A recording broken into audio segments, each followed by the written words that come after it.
आज से करीब 30 करोड़ साल पहले हमारी धरती पर जो ड्रैगन फ्लाइज रहा करती थी, उनका आकार आज की ड्रैगन फ्लाइज के मुकाबले करीब 50 गुना ज्यादा बड़ा होता था। और धरती की उत्पत्ति के बाद एक समय ऐसा भी आया जब पृथ्वी एक स्नोबॉल बन गई थी, जहाँ पर जीवन पनपना मुश्किल था। आज भले ही अंतरिक्ष से देखने पर धरती हमें हरे और नीले रंग की दिखाई देती है, पर धरती पर जीवन की शुरुआत के समय ऐसा कुछ भी नहीं था, क्योंकि तब इसका रंग पर्पल था और ये देखने में ब्रह्मांड के किसी अन्य एलियन प्लेनेट की तरह ही लगती थी।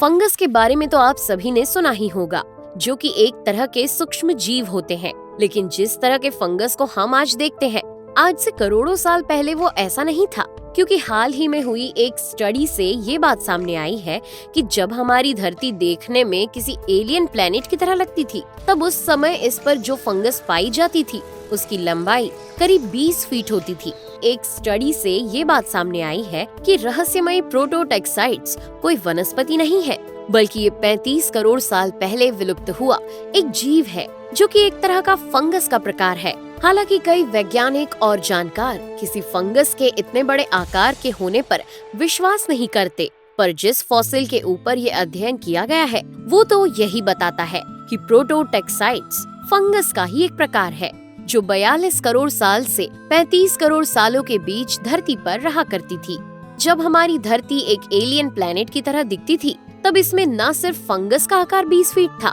बल्कि अन्य भी बहुत सी चीजें मौजूदा समय से अलग थी, जिसमें पेड़ पौधों का रंग भी शामिल है। क्योंकि हाल ही में कुछ समय पहले हुई स्टडीज से ये बात सामने आई है कि धरती की वनस्पति का रंग एक समय पर पर्पल हुआ करता था। माइक्रोबायोलॉजिस्ट दास शर्मा की माने तो उनके मुताबिक जब धरती पर मौजूद वनस्पति में क्लोरोफिल दिखना शुरू हुआ, तब उससे बहुत पहले धरती के शुरुआती समय के आसपास रेटिनल नाम का एक अन्य लाइट सेंसिटिव मॉलिक्यूल पृथ्वी पर मौजूद था, जो कि सन रेज से ग्रीन वेवलेंथ को अब्सॉर्ब करके रेड और वॉयलेट लाइट को रिफ्लेक्ट कर देता था, जिसके मिश्रण को हम पर्पल कहते हैं। ऐसा माना जाता है कि प्रिमिटिव माइक्रोब्स जो सन की एनर्जी को हार्नेस करने के लिए रेटिनल का प्रयोग करते हैं, वो धरती पर जीवित वनस्पतियों को शुरुआत में डोमिनेट करते होंगे, जिस कारण उस समय धरती का रंग पर्पल दिखाई देता होगा। अब अगर आपको लगता है कि धरती पर सिर्फ वनस्पतियों का ही रंग अलग था,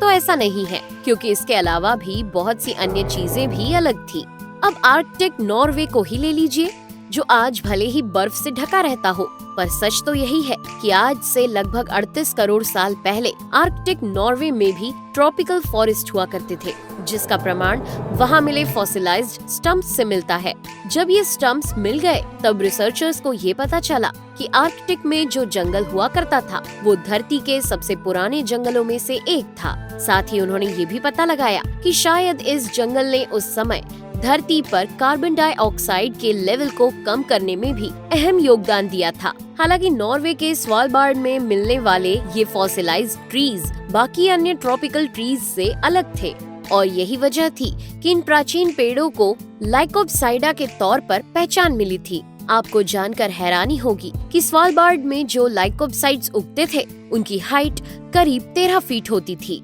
वैज्ञानिकों के अनुसार अपनी उत्पत्ति के बाद एक बेहद गर्म ग्रह रही धरती पर आज से करीब 65 करोड़ साल पहले एक समय ऐसा भी आया था, जब ये स्नोबॉल अर्थ बन गई थी। स्नोबॉल अर्थ का मतलब था कि धरती हर जगह सॉलिड आइस में तब्दील हो चुकी थी, और इस पर कहीं भी न तो लिक्विड वाटर मौजूद था और न ही किसी प्रकार का कोई जीवन, क्योंकि इतने कम तापमान में जीवन का पनपना लगभग असंभव था। दोस्तों, धरती के इस समय को मारिनोआन ग्लेशियर कहा जाता था, जिसके अंत की शुरुआत 65 से 63 करोड़ साल पहले हुई थी, जब धरती पर इंटेंस केमिकल वेदरिंग नोटिस की गई थी। ऐसा माना जाता है कि जब धरती पर वोल्केनिक एक्टिविटीज की शुरुआत हुई थी, तब उस समय इस पर कार्बन डाइऑक्साइड के साथ साथ बहुत सी ग्रीन हाउस गैसेस भी रिलीज होना शुरू हो गई थी, जिनके एटमॉस्फेयर में हाई लेवल के चलते धरती पर एसिड रेन होने लगी थी, जिसने धरती पर इस बेरहम आइस एज को